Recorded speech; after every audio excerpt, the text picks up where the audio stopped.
Olá pessoal, eu sou o professor Messias Flecha do coletivo Unidade para Lutar. Hoje a gente vai debater um pouquinho sobre a aprovação automática e assédio moral, né, que existe uma relação direta entre essas duas coisas, né? Mas antes da gente começar, né, eu quero pedir para quem acompanha o nosso trabalho, né, poder curtir o vídeo, tá? Se inscrever no nosso canal, se possível compartilhar, que isso nos ajuda muito a furar a bolha da desinformação, e aí contra todos aqueles que querem barrar os debates necessários. Inclusive meu cachorro que está tentando latir para atrapalhar o vídeo, não passarão, tá bom? Mas vamos lá. Para poder subsidiar o nosso debate, né, vamos começar fazendo uma correlação entre progressão continuada e aprovação automática, né? É necessário que a gente parta daí, porque é importantíssimo que a gente entenda, né, como que uma política que pode ser benéfica para a educação acabou sendo deturpada ao longo do tempo, né, e hoje em dia, na minha opinião, na opinião de muitos colegas, é um dos elementos que favorece, inclusive, a péssima qualidade da educação que a gente tem. Então a gente precisa ajustar, né, as políticas públicas e entender, na verdade, qual é o princípio e como elas podem ser implementadas de maneira eficiente.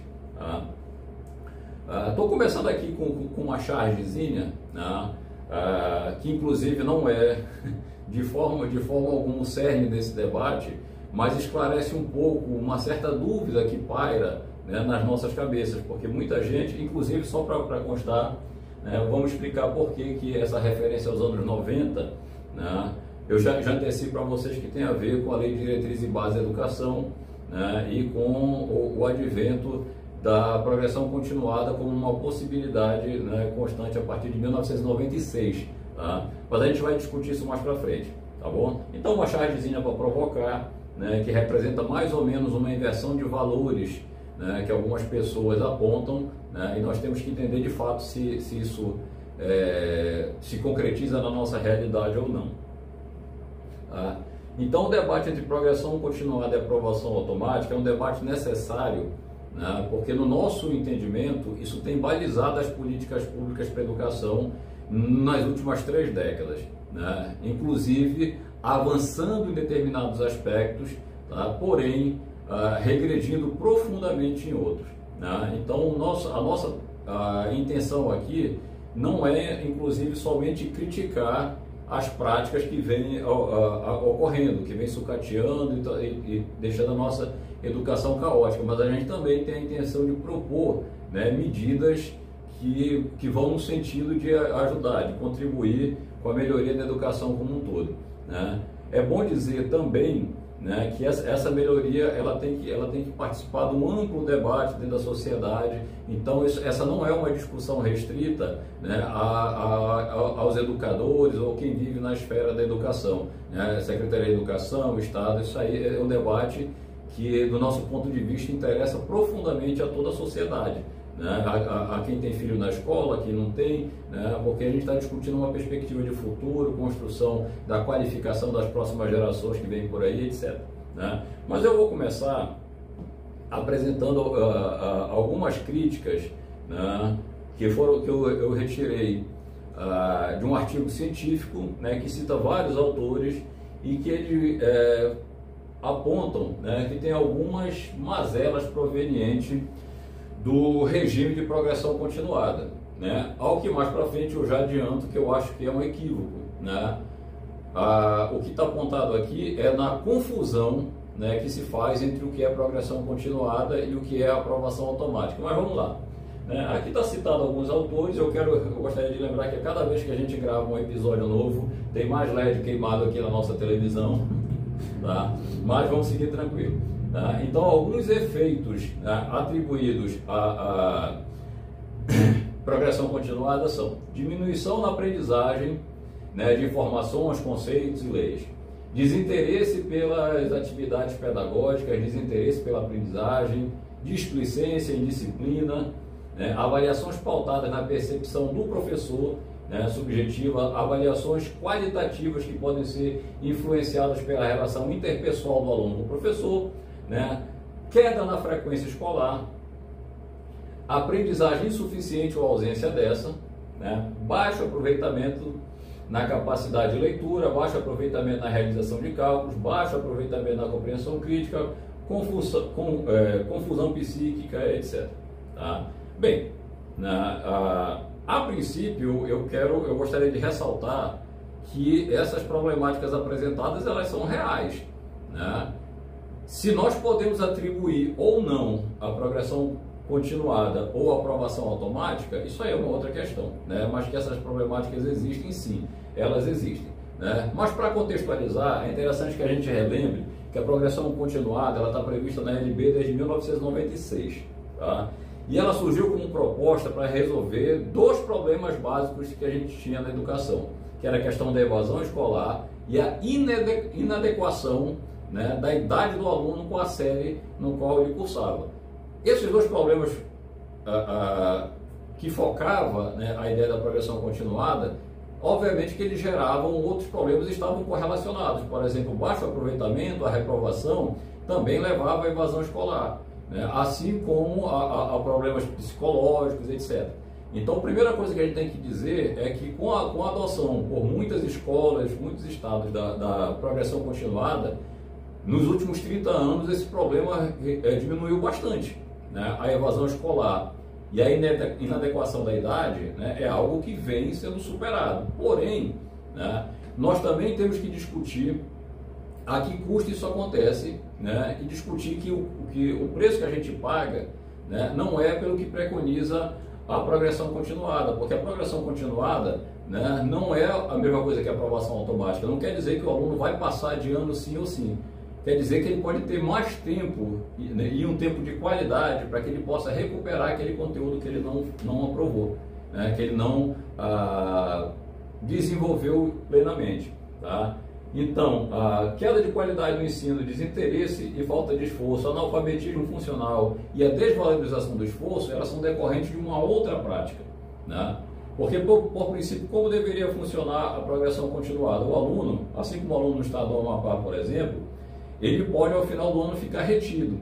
Mas esse aluno retido, no ano seguinte, ele deve progredir de série, né? E naquelas competências, naquelas disciplinas nas quais ele ficou retido, ele deveria ser oportunizado pelo mecanismo de dependência que foi criado, né? E aí a gente encontra um primeiro obstáculo, né? É que isso não é efetivado, né? Nós temos uma série de políticas públicas que tentam, e nós vamos discutir mais à frente por quê, né, fazer uma recuperação da nota do estudante e não da aprendizagem. Né? Então, por exemplo, o aluno que está de dependência, ele não cursa, pelo menos na imensa maioria das escolas, eu não conheço nenhuma, né, que ele cursa durante o ano inteiro no contraturno para recuperar o conteúdo, ele não cursa essa disciplina novamente. Né? Ele é apenas apresentado no final do ano uma oportunidade de ser novamente avaliado, né? E se ele não teve essa qualificação, e se a avaliação é feita de maneira séria, ele provavelmente ficará reprovado de novo. Né? Obviamente que essa não é a nossa realidade, porque existe uma pressão, existe um assédio, existe uma série de outros mecanismos que são utilizados para fazer com que esse aluno seja aprovado sim ou sim. Né? É o objetivo nosso discutir isso. Né? Então, a progressão continuada, ela tende, né, a ser um benefício para a educação. Né? O problema é que, mal executada, ela se converte em aprovação automática e se converte em prejuízo. Né? Então, para começar, e aí estamos pontuando aqui que o principal obstáculo tem sido a implementação inadequada, que confunde progressão continuada com progressão ou aprovação automática. Né? Então, por exemplo, dentro desse contexto, duas realidades que não são vistas no nosso estado poderiam ajudar, né, ao melhor aproveitamento do nosso estudante. Né? Uma delas seria a regulamentação da dependência, como eu já citei, né, para que o aluno que ficou retido possa ter mais um ano, né, de oportunidade para reaver aquele conteúdo, para que ele possa se apropriar dos conceitos, né, das habilidades e competências que são indicadas na matriz curricular, né, e um segundo momento, né, que a gente também acredita que seria necessário que o Estado adotasse como política pública, né, política de Estado, não política de governo, né, que governo após governo fosse implementado, né, as oficinas de aprendizagem, de matemática, de linguagem, né, que oportunizasse recuperar ainda no decorrer de cada ano letivo, para que o aluno não precisasse ficar retido, né, fazer a recuperação paralela de fato, não da nota, mas da aprendizagem do aluno. Infelizmente, essa não é a nossa realidade, não acontece, né? Existe sim uma política, e aí a gente vai virar a página aqui para discutir por quê, que tenta a todo custo fazer com que o aluno passe de ano, né, independente do aproveitamento. Então vamos lá, né? Mas para discutir essa política pública, eu quero começar, né, afirmando que a gente vive um caos educacional, né, que as nossas mazelas são enormes e precisam ser superadas. Então eu trouxe alguns dados aqui para nos instigar o início desse debate. Então vamos lá, né? Primeiro, eu estou fazendo uma avaliação mais focada para a matemática, né? Não só porque é minha área, né? Não só porque eu trabalho com matemática, mas porque é um dos principais problemas que a gente tem na educação, né?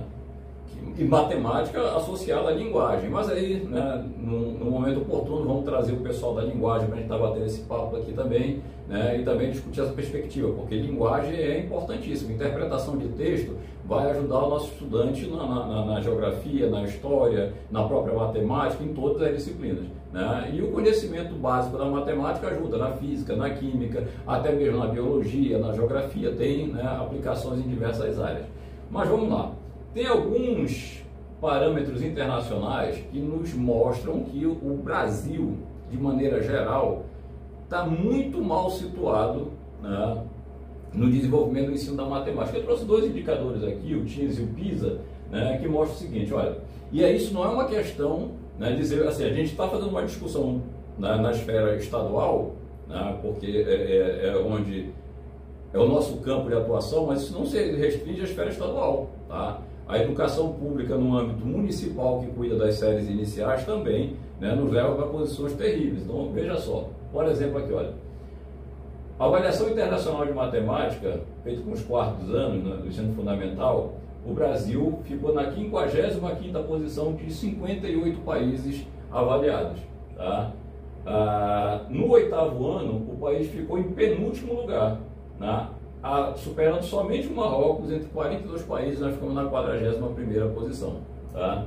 E o PISA, que é um exame internacional, né, que avalia a matemática, leitura e ciências, né? Na matemática especificamente, a gente ocupou a 66ª posição de apenas 81 países que participaram, né, da avaliação. Então observem que nós ocupamos as últimas posições em diversos parâmetros da educação. Inclusive eu vou falar aqui no PISA, né, tanto em ciência e em leitura, que são os outros parâmetros, nós também estamos ocupando posições terríveis, as últimas posições como sempre, tá? Então a gente está tendo essa dificuldade, né, de alavancar a nossa educação, tá? Especificamente no caso do estado do Amapá, eu trouxe aqui porque, para quem não sabe, essa avaliação ela é feita bianualmente, tá? Então em 2023, que é o último censo completo do IDEB, nós temos aqui o IGEB, que é o índice geral, tá, do ensino básico, que leva em consideração o fundamental e o médio, ou seja, o trabalho realizado por prefeituras e governo, né?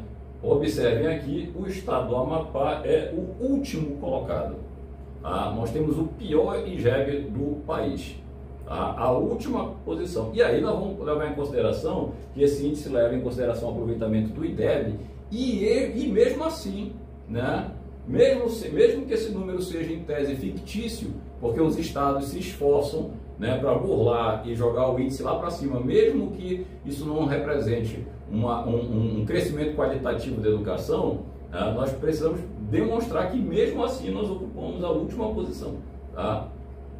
Reflexo disso, né, reflexo da qualidade da educação no estado do Amapá, nós temos algumas considerações para fazer. Aliás, poderíamos fazer várias, né? A posição da UBMEP, né? Diversas ponderações, mas eu vou partir de uma que foi a última, o último ranking do Enem, né? Primeiro dizer que nesse último ranking do Enem, o INEP disponibilizou o resultado de 22.706 escolas participantes. 22.706 escolas participantes, tá? E assim, só para dizer não são, deixa eu fazer uma correção, não são só escolas participantes, são escolas ranqueadas, porque algumas escolas não estão ranqueadas porque não obtiveram o desempenho mínimo, né? E essa é uma discussão importante para a gente. Então observe o seguinte, né? A escola mais bem, perdão, eu não sei se toda vez eu falo isso eu tenho que me corrigir, mais bem não, melhor, a escola melhor posicionada no estado do Amapá é uma escola privada, que eu não vou citar o nome, mas ocupa a posição 688, tá? A escola melhor posicionada no estado do Amapá ocupa a posição 688, né, nacionalmente. Mas a primeira escola estadual, se a gente for pegar o ranking somente das escolas amapaenses, a nossa melhor escola estadual neste ranking está na 20ª posição dentro do estado, né? Ou seja, na frente dela tem 2 institutos federais, né, de Macapá e de Santana, e mais 17 escolas privadas, né? A escola estadual melhor colocada está em 20º no estado do Amapá, né? Então a escola número 1 do estado nesse ranking, né, está em 20º, porém nacionalmente ela ocupa a posição 7.875.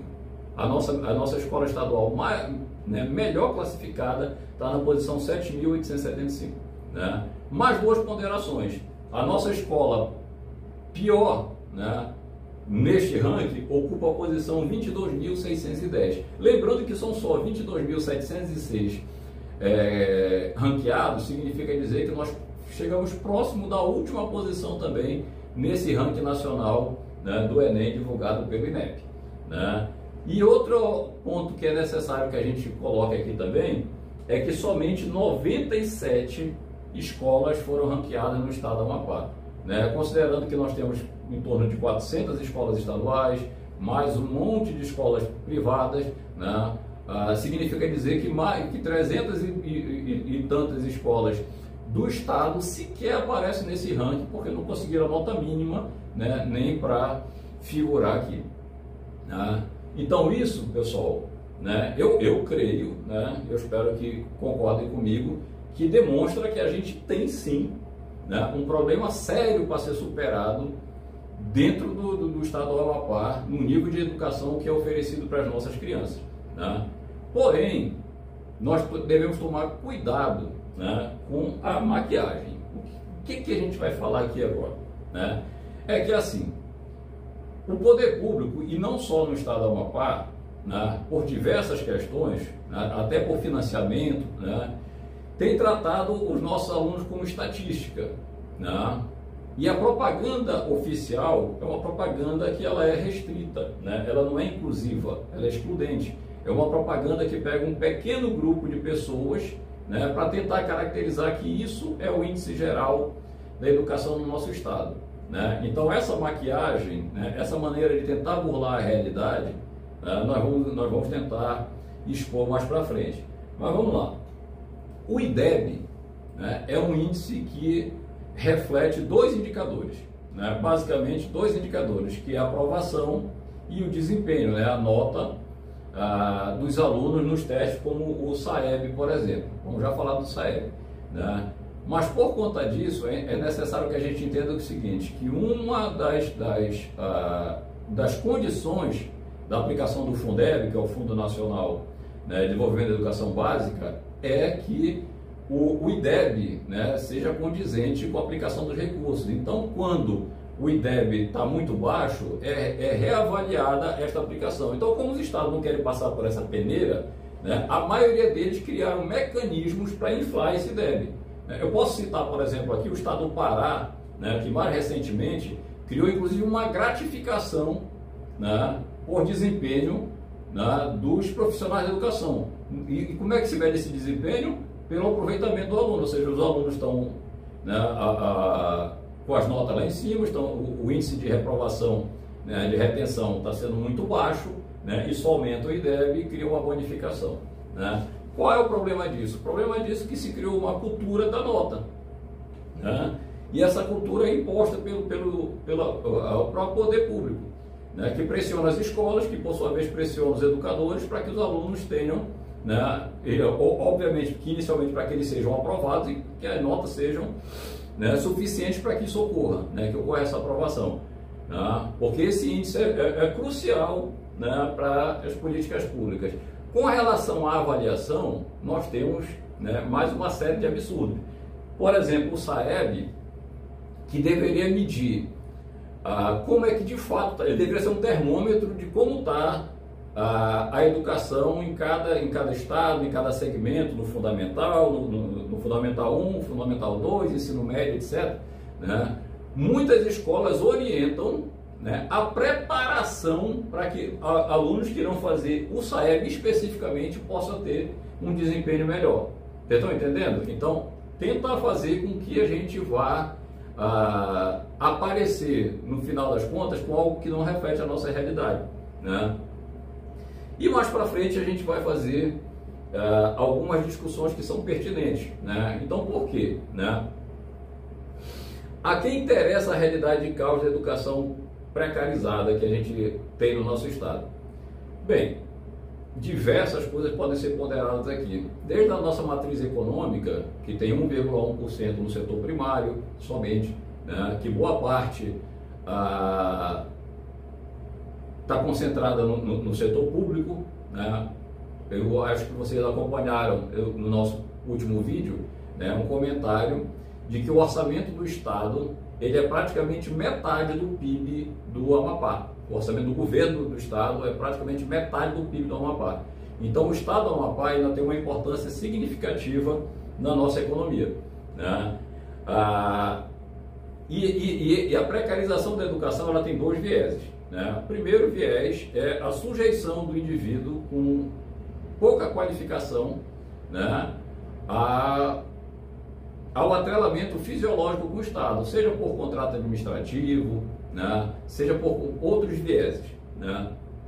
O segundo é que, para a propaganda oficial do Estado, essa educação de qualidade não precisa se estender para todo mundo, né. Então eu vou dar um exemplo muito simples, né, para tentar mostrar como é que isso se materializa.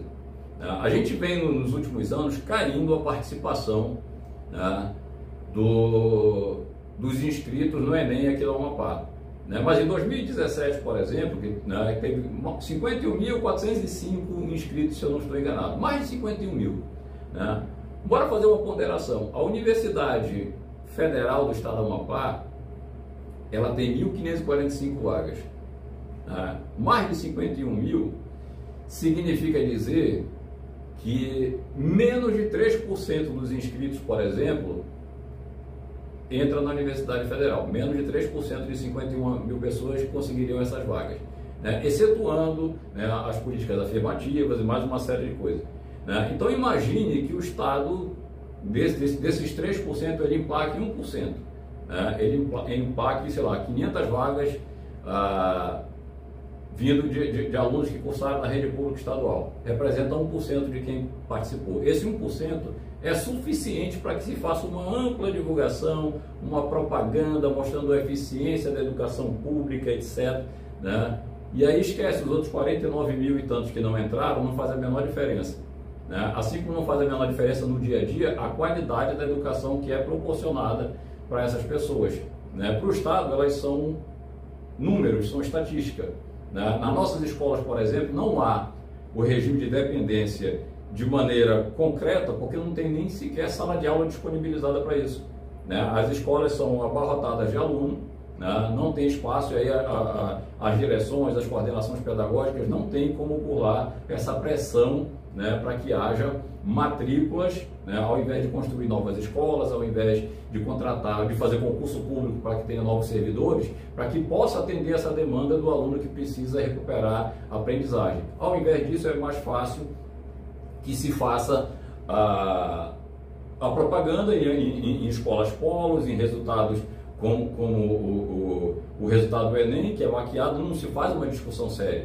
né? Se um aluno do Estado, né, 2, 3, 5 alunos são aprovados em medicina, vai ter, né, divulgação, vai estar em tudo quanto é canto, e os outros todos que receberam uma educação de péssima qualidade, né, que não era técnica, não tinha uma formação ampla, né, não se discutiu, de fato, obviamente que a gente precisa abrir um parênteses aqui para dizer que nós defendemos, inclusive, o acesso universal à educação superior, né, isso é uma outra discussão, né, mas que se faz propaganda voltada para uma minoria. Então, dentro da própria escola pública, existe uma segregação, né, que privilegia o acompanhamento daquele aluno que tem o melhor desempenho, porque esse vai poder ser utilizado enquanto propaganda, né, da educação que está funcionando, e o que tem o menor desempenho não há, né, aliás, não há como política pública. Né? Nós vamos finalizar aqui dizendo que existem boas práticas no Estado, né, mas que a maioria delas são oriundas dos próprios servidores, né, que fazem seus projetos e tentam, né, ajudar a sua clientela. Tá? Mas o Estado, ele é assim, o Estado, né, eu falo Estado, mas a gente está falando dos governos que passam na direção do Estado nos últimos anos, né, utilizam esse mecanismo das cortinas de fumaça para tentar esconder a realidade da nossa educação. Né? O que é essa cortina de fumaça? A cortina de fumaça é assim, nós citamos a questão de divulgar quem é aprovado no Enem, né, e de novo, quando o próprio Estado, né, me faz um curso preparatório que tem mais de 10 mil alunos, sabendo que não há vaga para todos, para uma prova específica, ele já assume essa posição, né, de que ele não tem uma preocupação direta. E se o ensino fosse de qualidade, nem necessário esse preparatório seria. Né? Mas há diversos mecanismos que constituem essa cortina de fumaça. Por exemplo, das 400 escolas do Estado, o Estado elege algumas escolas específicas, né, para determinar um certo padrão de ensino, na qual nessas escolas é investido a visão pública, né, a propaganda, a divulgação do que está acontecendo, né, é difundida de maneira muito aberta, né, para dizer que determinado modelo funciona e essa é a prática do Estado, enquanto não é verdade, enquanto na maioria das escolas, por exemplo, tem escola que está fazendo mobilização porque não tem a central de ar na sala, né, porque tem problemas com segurança, né, de ter até a fiação elétrica da escola roubada, porque não tem condições mínimas de trabalho, não tem um quadro decente, não tem cadeira, iluminação, né, não tem absolutamente nada, né, e isso a gente não vê em lugar nenhum. A gente vê inauguração, né, de reforma de escola, isso gasta um grande investimento de mídia, né, para mostrar uma escola sendo reformada e esquecer que o Estado ainda está à míngua, né, na questão estrutural. Mas voltando para a questão do desempenho, né, dos baixíssimos índices que a gente apresenta, né, é importante que se diga o seguinte: existe uma política oficial, né, de utilizar uma ferramenta chamada assédio moral, né, para perseguir aquele trabalhador que questiona. Por exemplo, se você questiona que a dependência deveria existir de verdade, né, se você questiona que não é certo eu simplesmente aprovar um aluno que teve um baixíssimo desempenho, que o certo seria que esse aluno pudesse ter mais um ano para recuperar essa aprendizagem, e como não é política do Estado promover essa recuperação, né, nem através da dependência de maneira correta, nem através de oficina de recuperação de aprendizagem, quase toda voz dissonante tem como política oficial o assédio moral, a perseguição, né, o constrangimento. Até por isso a maioria, né, dos educadores resolvem se adequar ao sistema, né? E aí a gente precisa fazer uma discussão entre nós educadores, né, que é absolutamente necessário que a gente abra esse debate, né? Se todas as coisas que estão sendo colocadas aqui não são reais, se tem uma outra visão, nós precisamos discutir as outras visões. O que não pode é ficar, né, a gente viver num Estado que amarga índices terríveis nacionalmente, dentro de um país que já tem dificuldades educacionais, que tem avançado muito lentamente nos últimos anos. A gente não pode fingir que esse problema não existe.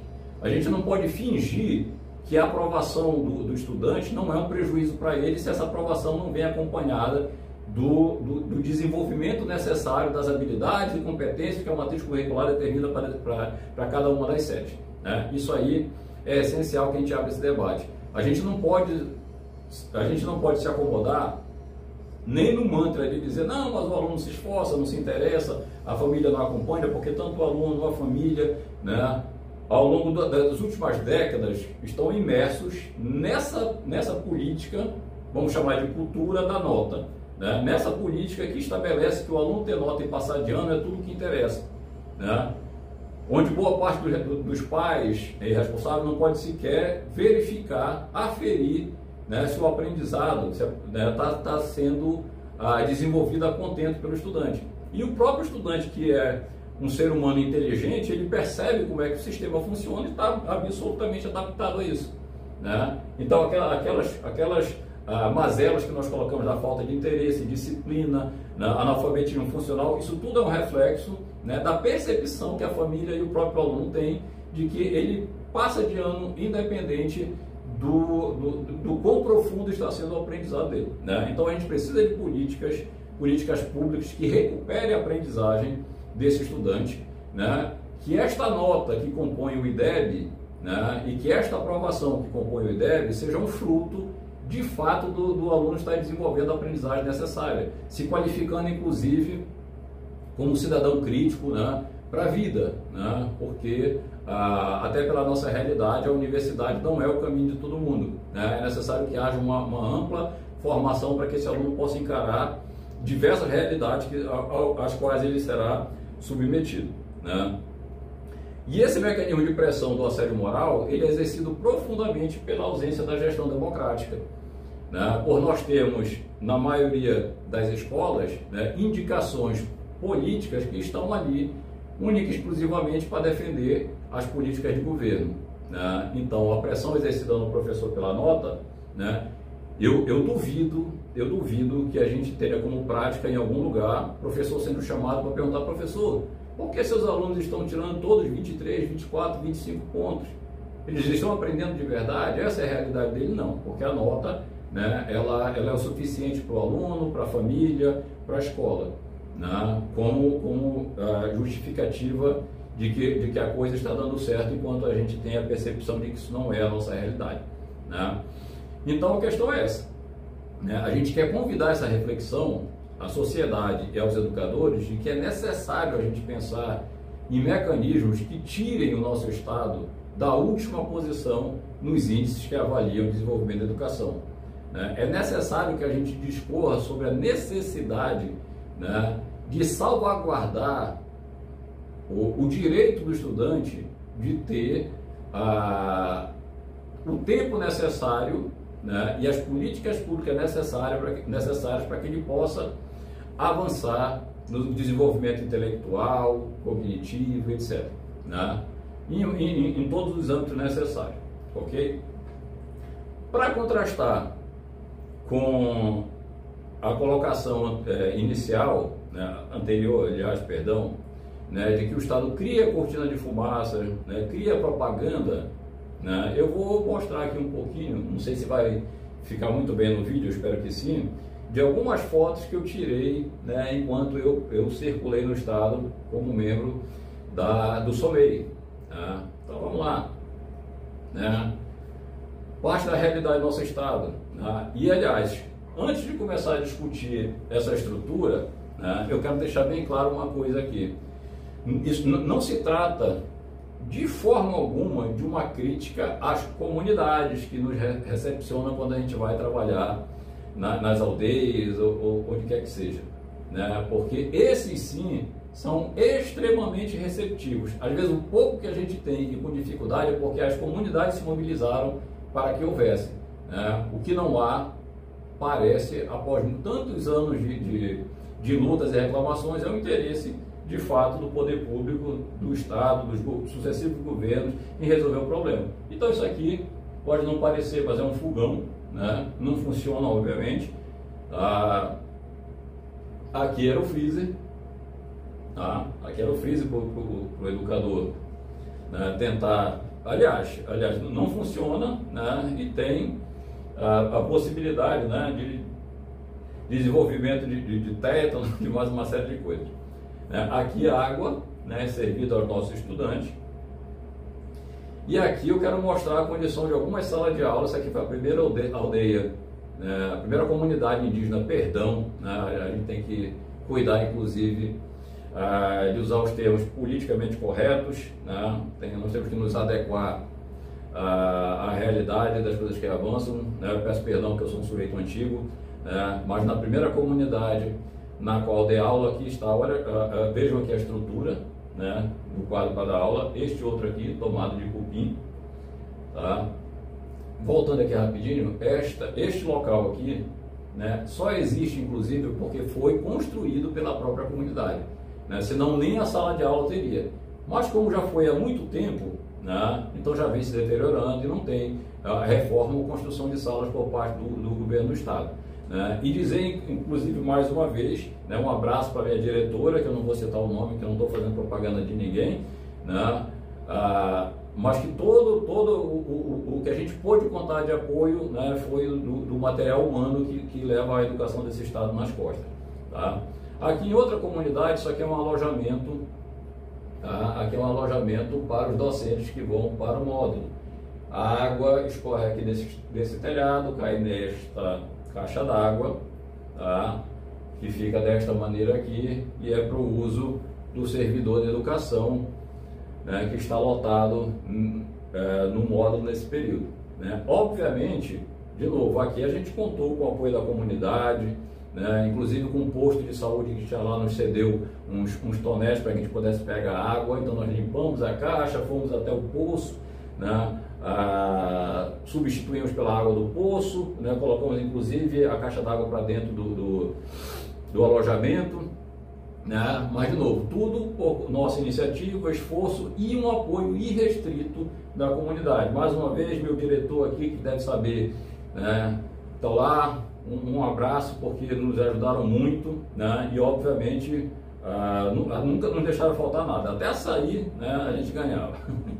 Aqui, né, lado direito e lado esquerdo, né, é o que tem para o educador utilizar, né, para tomar banho e fazer suas necessidades. Lado direito é esse espaço aqui, ó, tá? Esse é o espaço, né, que tinha do lado naquele banheiro que vocês viram do lado direito, o qual eu usava, né, para fazer minhas necessidades, tomar banho com água nesse baldezinho aqui, tá? E o do lado esquerdo é esse aqui, né, sem uso, né, sem condições de uso. Não dá para ficar muito claro, mas nesta lateral aqui, né, ele abria com o nosso giral, o pessoal da antiga sabe que é um giral, né, e ficava do ladinho, onde a gente fazia o preparo e lavava as nossas louças, tá? Então, numa educação sucateada, o que tem funcionado até hoje, né, é o empenho dos próprios educadores em fazer com que a coisa ande. Nessa última foto eu só coloquei um exemplo, porque quando a gente chega lá, né, a gente chega sem estrutura nenhuma, a gente tem que levar inclusive as coisas que a gente vai utilizar, né?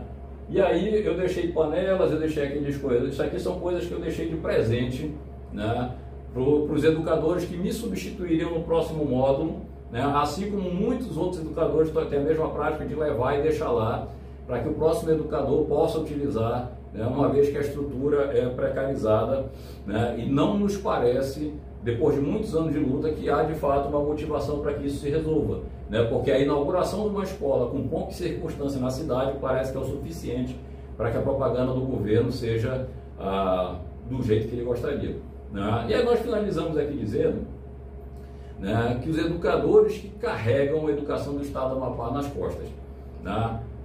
E essa afirmação, meus colegas, ela está,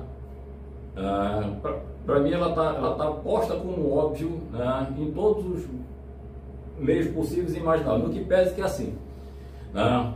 E aí eu quero retomar dizendo o seguinte: a educação do Amapá, de geral, enquanto política pública, ela é caótica, mas há boas práticas, né? Eu não vou citar todas aqui, né, mas eu vou citar pelo menos, né, o desempenho excelente que os professores e professoras da Escola Augusto dos Anjos, por exemplo, né, no seu projeto de redação, tiveram um desempenho excelente no Enem, por conta de uma iniciativa dos próprios servidores, dos próprios educadores dessa escola, tá? Nas demais escolas, tu tens a galera se desdobrando para fazer festa junina, para fazer arrecadação de coisas que vão comprar, né, impressora, né, outras coisas que são necessárias para a prática da própria escola, tá?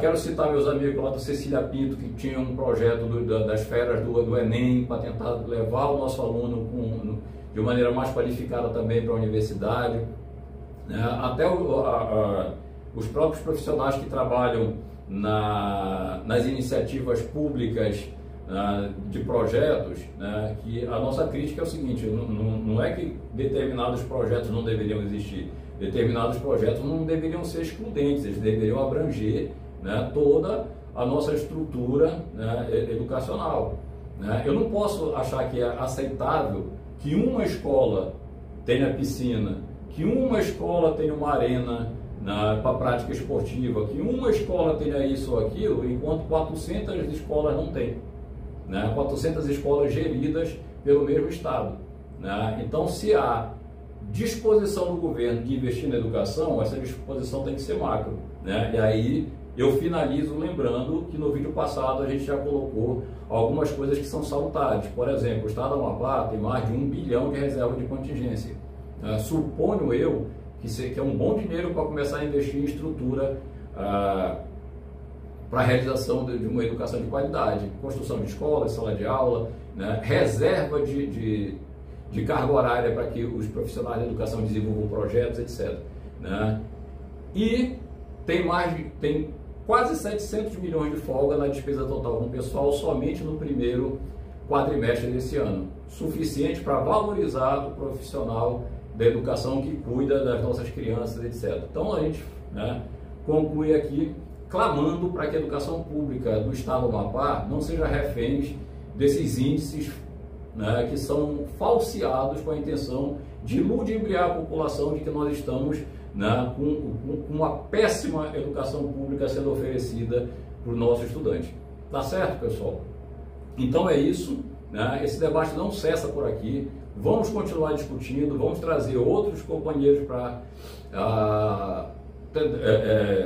abrir a possibilidade do contraditório, do contraponto, de outras visões educacionais, porque é necessário. Não podemos virar refém de uma política que converte o nosso aluno em estatística, em número, né, em alguém que é irrelevante, né, uma vez que o Estado consegue fazer a sua propaganda pontual, né, empurrando para debaixo do tapete a realidade da maioria da nossa clientela. Tá certo? Então eu encerro por aqui. Um abraço para todo mundo. Mais uma vez o convite, né? Venha conhecer o nosso coletivo Unidade para Lutar. Tá certo? Compartilhe, comente, dê aquele joinha maroto aí nos nossos vídeos, né? E vamos continuar lutando por respeito, valorização, né? Na perspectiva de construir uma educação pública de qualidade, né? Sem um assédio moral, com gestão democrática, né? E que no final das contas o nosso estudante seja o grande beneficiado de uma política que de fato o leve a sério e que esteja preocupado com a sua aprendizagem. Um abraço e até a próxima.